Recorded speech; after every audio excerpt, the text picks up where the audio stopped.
ಆರ್ಎಸ್ಎಸ್ಗೆ ಸರ್ಕಾರ ಅಂಕುಶ ಹಾಕಿರುವಂತ ವಿಚಾರ ದೊಡ್ಡ ಮಟ್ಟದಲ್ಲಿ ಸುದ್ದಿ ಆಗ್ತಾ ಇದೆ. ಈ ನಡುವೆ ನಿನ್ನೆ ಚನ್ನಪಟ್ಟಣದಲ್ಲಿ ಕವಾಲಿ ಕಾರ್ಯಕ್ರಮ ನಡೆಯಿತು.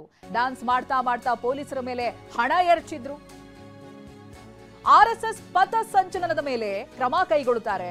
ಚನ್ನಪಟ್ಟಣ ಪ್ರಕರಣ ಯಾಕೆ ಕ್ರಮ ಇಲ್ಲ ಅಂತ ರಾಜ್ಯ ಸರ್ಕಾರಕ್ಕೆ ಎಚ್ ಡಿ ಕುಮಾರಸ್ವಾಮಿ ಪ್ರಶ್ನೆ ಮಾಡಿದ್ದಾರೆ.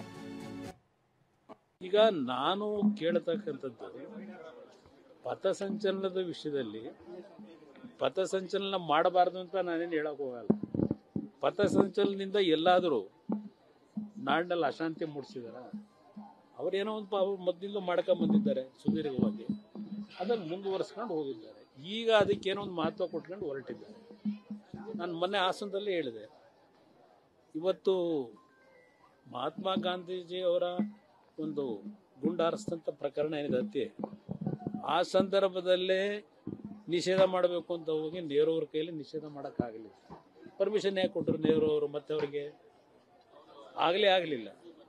ಈಗ ಇವ್ರ ಕೈಲಿ ಆಯ್ತದ? ಇದೆಂತ ಪಥಸಂಚಲನ ನಿಲ್ಲಿಸಿದ ತಕ್ಷಣ ಅವರ ಚಟುವಟಿಕೆ ನೀವು ನಿಲ್ಸಕ್ಕಾಗತ್ತಾ? ಈಗ ನಾನು